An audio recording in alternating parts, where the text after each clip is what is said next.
अस्सलाम वालेकुम। आज हम बात करने जा रहे हैं ऐसे एक दर्द के बारे में, ऐसी कैफ़ियत, ऐसी हालत के बारे में जिसको अक्सर लोग चुपचाप बर्दाश्त करते रहते हैं। ये दर्द, ये हालत, ये कैफ़ियत इंसान को अंदर से बिल्कुल तोड़ देती है। इसको हम लोग डिप्रेशन बोलते हैं। डिप्रेशन एक ऐसा मूड डिसऑर्डर है जिसकी वजह से आप लगातार, आपका जो मूड है वो ख़राब रहता है, दुखी रहता है। आपके जो चीज़ें आपको करना पसंद थी वो आपको पसंद रहती नहीं है करना।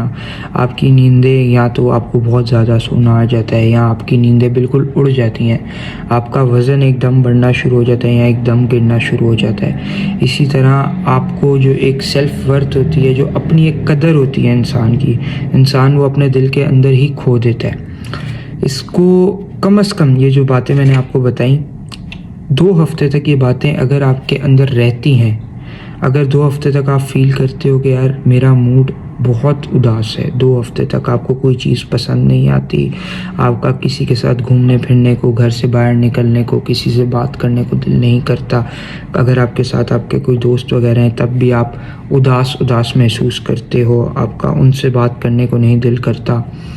इसी तरह जो चीज़ें करना आपको पसंद थी, जिस तरह बाहर घूमना फिरना, अच्छा खाना खाना या अच्छा खाना बनाना, वो चीज़ें आपको पसंद नहीं रहती करना। आप घूमने फिरने से गुरेज़ करते हो, घर में बैठना पसंद करते हो। जो आपकी मामूल की रूटीन थी उसमें आपका दिल नहीं लगता। इसी तरह फिर आपकी रात की नींद या तो बिल्कुल उड़ जाती है, मतलब आपको पूरी रात नींद नहीं आएगी, या आपको बहुत ज़्यादा नींद आना शुरू हो जाएगी। आपको हर वक्त नींद आती रहेगी, चाहे आप कोई काम कर रहे हो, चाहे आप सोए हुए उठते गए हो, फिर आपको नींद आना शुरू हो जाएगी, जिसको हम हाइपरसोमिया कहते हैं। और इसके अलावा आपका वज़न बिना किसी एक्सरसाइज के, बिना किसी वजह के या तो गिरना शुरू हो जाएगा या तो बढ़ना शुरू हो जाएगा। और आपकी जो अपनी कदर होती है अपनी आँखों में, जो आपको लगता है कि आपका यार दुनिया में आने का एक मकसद है, आपका दुनिया में आने की कोई वजह है, वो आप एक कदर अपनी खो देते हो। आपको लगता है कि यार मैं किसी की ज़िंदगी में कोई अहमियत नहीं रखता, मेरा किसी की ज़िंदगी से कोई काम नहीं है, किसी की ज़िंदगी से कोई ताल्लुक़ नहीं है, मैं अपने लिए भी पूरा नहीं हूँ, किसी के लिए भी पूरा नहीं हूँ। ये चीज़ें, अगर ये 5 सिम्टम्स जो मैंने बताए हैं, 5 सिम्टम्स कम से कम 2 हफ़्ते तक आपके अंदर मौजूद हैं, तो आपको डिप्रेशन है। अब इस डिप्रेशन की वजूहात क्या होती हैं, क्यों आप डिप्रेस हो जाते हो? कई लोग ऐसे होते हैं जो बिना किसी वजह के भी डिप्रेस हो जाते हैं, मतलब उनको शायद उदास रहना लोग कहते हैं पसंद है, लेकिन वो ऐसा नहीं होता। कुछ लोगों के जेनेटिक्स के अंदर डिप्रेशन जोड़ती है। इस चीज़ को समझना ज़रूरी है कि इंसान अपने वालिदैन से, अपने दादा परदादा से जेनेटिक्स जो उसके अंदर आते हैं, तो साथ मेमोरीज़ और साथ आते भी उसके अंदर उनके वालिदैन की, दादा परदादा की भी आती हैं। तो कुछ फैमिलीज़ के अंदर डिप्रेशन रन करता है। अक्सर आपने सुना भी होगा कि जो हमारी वेस्टर्न सोसाइटी है उसमें पूरी फैमिलीज़ जनरेशन की जनरेशन सुसाइड कर लेती हैं, ठीक है। एक ने की, फिर दूसरे ने की, फिर तीसरे ने की। उसके पीछे वजह ही ये होती है कि ये ऐसी जेनेटिकल डिप्रेशन का शिकार होते हैं कि वो पीछे से चलती आ रही है, ठीक है। इसके अलावा आपको पर्सनैलिटी भी आपकी ऐसी हो सकती है, ठीक है। अगर आपकी पर्सनैलिटी ऐसी है कि ऑलरेडी आपको लोगों से मिलना जुलना पसंद नहीं है, आपको एंजाइटी होती है लोगों से बात करते हुए, आपको एक अपनी जो कदर है, जो आपकी एक सेल्फ वर्थ है वो कम लगती है, तो भी आपको डिप्रेशन आसानी से हो जाती है। जिस तरह कई लोग होते हैं उनको लगता है कि यार मैं ये काम नहीं कर पाऊँगा, तो ऐसे लोग जो शुरू से ये चीज़ सोचते हैं कि मैं ये काम नहीं कर पाऊँगा या घबरा जाते हैं, उनको भी डिप्रेशन बहुत जल्दी होती है।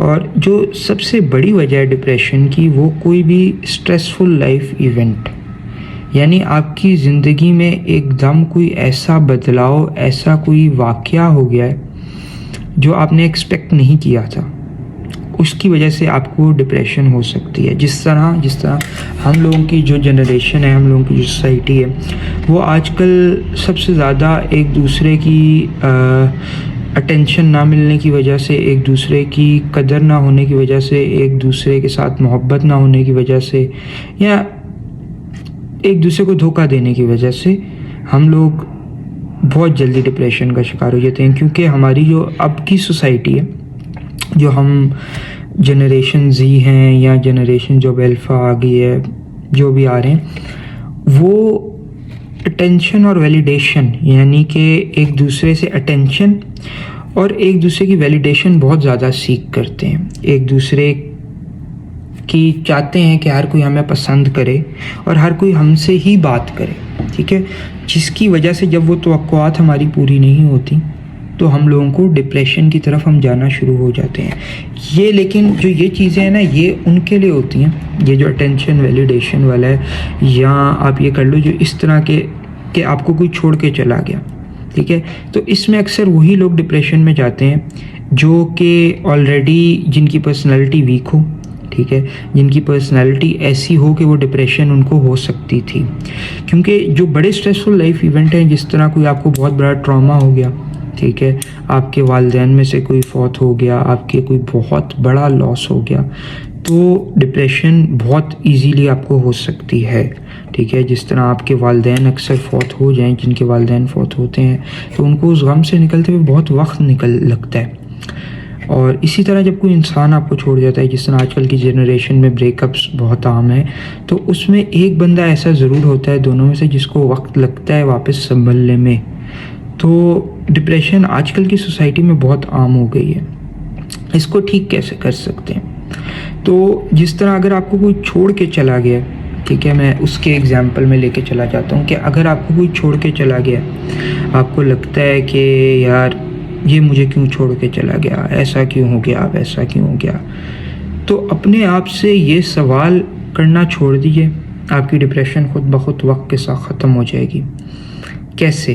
अपने आप से ये जो आप सवाल करते हैं ना कि अगला मुझे क्यों छोड़ के चला गया, क्या मैं इस काबिल नहीं था, क्या मेरी यही वैल्यू थी, तो उससे आप अपने और सेल्फ वर्थ को गिरा रहे होते हैं। आपको ये चीज़ समझने की ज़रूरत है कि अगर कोई शख्स आपको छोड़ के जाता है तो इसमें आपके अंदर मसला नहीं था, ठीक है, इसमें आपके अंदर मसला नहीं था। एक शख्स जब आपकी ज़िंदगी में आता है ना, या आपको कबूल करता है अपनी ज़िंदगी में, तो उसको पता होता है कि आप उसको क्या दे सकते हो और उससे क्या ले सकते हो।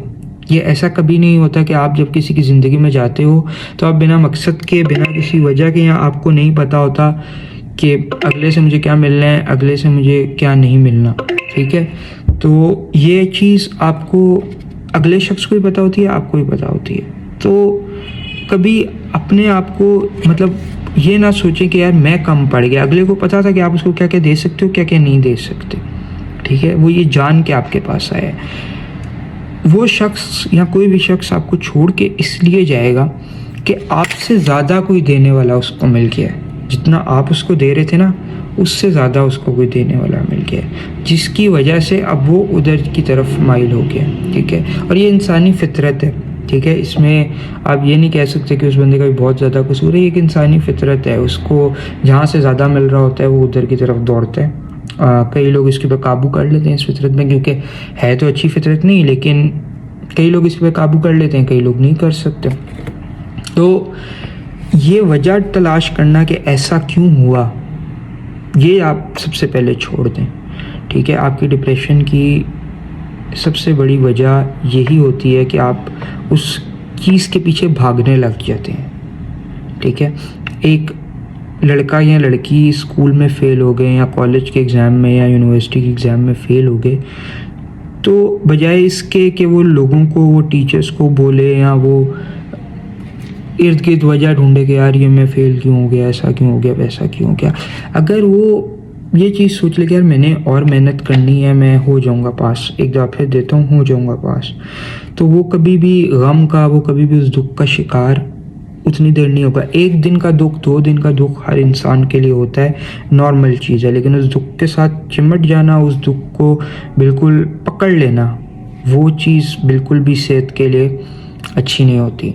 तो आप लोगों को सबसे पहले मैं मशवरा ये दूंगा कि अगर आप इस चीज़ से निकलना चाहते हैं कि आपको कोई भी ज़िंदगी में दुख है, ठीक है, तो सबसे पहले तो आप इस चीज़ को समझ लें कि वो चीज़ होनी थी, ठीक है। कोई आपके वालिदैन में से फौत हो गया, ठीक है, तो ये दुनिया का असूल है कि जाना है, सब ने एक दिन जाना है। तो सबसे पहले इस चीज़ को कबूल करना कि ऐसी चीज़ हो गई है, और उसके बाद ये सोचना कि अब मैं क्या कर सकता हूँ। ठीक है, जिस तरह आपको कोई छोड़ के चला गया, ठीक है, आपका ब्रेकअप हो गया, तो आपको ये चीज़ सोचनी चाहिए कि यार अब मैं अपने आप को बेहतर कैसे बना सकता हूँ, उस टाइम मेरी क्या क्या गलतियाँ थीं, ठीक है, और अब मैं उन गलतियों को किस तरह सुधार सकता हूँ। क्योंकि आपकी ज़िंदगी कभी रुकती नहीं है, जब तक आपका वक्त नहीं आता आपकी ज़िंदगी चलती रहती है, और ये आपके ऊपर है कि फिर आप उस ज़िंदगी को किस तरह गुजारेंगे। ठीक है, या तो आप दुख में ही गुजारना चाहते हैं, या तो आप आगे बढ़ना चाहते हैं। तो अपने आप को क्वेश्चन करना कि मैंने अपने आप को बेहतर किस तरह बनाना है। सबसे पहले रिकग्नाइज़ करना कि हाँ भाई मुझे ये मसला हो रहा है। अगर आप कॉन्टीन्यूसली सैड हैं, अगर आप कॉन्टीन्यूसली ऐसा हो रहा है कि चीज़ें आपको पसंद आना बंद हो गई हैं, तो इस चीज़ को अपनाएं, इस चीज़ को समझें कि हाँ भाई मैं डिप्रेशन की तरफ जा रहा हूँ, और या तो किसी साइकोलॉजिस्ट को कंसल्ट करें, ठीक है, या तो उस चीज़ को खुद जिस तरह कैटर कर सकते हैं, उस चीज़ को खुद जिस तरह उस चीज़ के ऊपर काम कर सकते हैं वो करें। ठीक है, कई दफ़ा ऐसे भी होता है कि हम अपनी तरफ से काम कर रहे होते हैं, लेकिन वो काम से हमें फ़ायदा नहीं हो रहा होता, क्योंकि हमारा डिप्रेशन बहुत ज़्यादा हो चुका होता है। उस टाइम पे एक साइकोलॉजिस्ट के पास जाना ही बहुत ज़रूरी है। ठीक है, लेकिन हर जगह आपको ये चीज़ ही मिलेगी सुनने को कि आपको अपनी थॉट को, अपनी सोच को बदलना है कि यार ऐसा हुआ है, इसमें मेरी गलती कोई नहीं है। ठीक है, यहाँ अगर मेरी गलती भी है तो अब मैं अपने आप को बदलूँगा, मैं ये गलती आइंदा नहीं करूँगा। जब आप इस सोच के मालिक बन जाएंगे ना, तो डिप्रेशन आपके करीब से भी नहीं गुजरेगी, और अगर गुजरती भी है, ये चीज़ें ऐसी हैं कि ये चीज़ें ज़िंदगी से ख़त्म नहीं हो सकती। ठीक है, आज आपने डिप्रेशन ख़त्म कर दी अपनी ज़िंदगी से, आज आपने डिप्रेशन से लड़ाई करके जीत हासिल कर ली, ठीक है, तो 5 साल बाद, 10 साल बाद, 15 साल बाद, 20 साल बाद, शायद 6 महीने बाद ही कोई ना कोई ऐसा वाक़या हो जाए जो आपको वापस उधर ही ले आए। तो ये चीज़ें ख़त्म नहीं होती, लेकिन अपने आप को इन चीज़ों से लड़ने के लिए तैयार बनाना ही, अपने आप को तैयार करना ही सबसे ज़्यादा ज़रूरी चीज़ है। अपना और जो अपने साथ आपके दोस्त हैं, बाप आपके घर वाले हैं, उन सब का बहुत ख्याल रखें, और देखें कि कोई इन चीज़ों से गुज़र तो नहीं रहा। ठीक है, हम इंसान एक दूसरे की मदद करने के लिए इस दुनिया में आए हैं। ठीक है, और हमारा पहला अव्वल फरीज़ा ही ये है कि हम एक दूसरे के साथ मिल के खड़े होकर एक दूसरे की मदद करें। और ख़ास तौर पे जब एक ऐसा मसला आपकी ज़िंदगी में हो जो आप फ़िज़िकली दिखा नहीं सकते किसी को, आप फ़िज़िकली बता नहीं सकते किसी को, ठीक है, वो आपके अंदर, दिमाग के अंदर चल रहा है, तो उस टाइम आपका फ़र्ज़ बनता है कि जो बंदा इस तरह के मसलों से गुज़र रहा है, आपको लग रहा है कि वो कॉन्टीन्यूसली उसका मूड बदल गया है, ऐसे मसले हो रहे हैं, ना वो बात कर रहा है ना वो कुछ कर रहा है, तो इस तरह के लोगों की मदद करें। ठीक है, उनके साथ वक्त गुजारें, उनको साइकोलॉजिस्ट के पास खुद लेके जाएं। ठीक है, उनको नई एक्टिविटीज़ करवाएं ताकि वो इस चीज़ से बाहर निकलें, क्योंकि जब आप बहुत ज़्यादा इन चीज़ों के अंदर डिप्रेस्ड, आप मतलब बहुत वक्त तक रहेंगे ना, तो आप सुसाइडल होना शुरू हो जाएंगे, और जब आप सुसाइडल होंगे तो वो चीज़ फिर ना आपके लिए अच्छी है और ना उन लोगों के लिए अच्छी है कि जो आपसे मोहब्बत करते हैं। तो अपना बहुत ख्याल रखें। अल्लाह हाफ़िज़।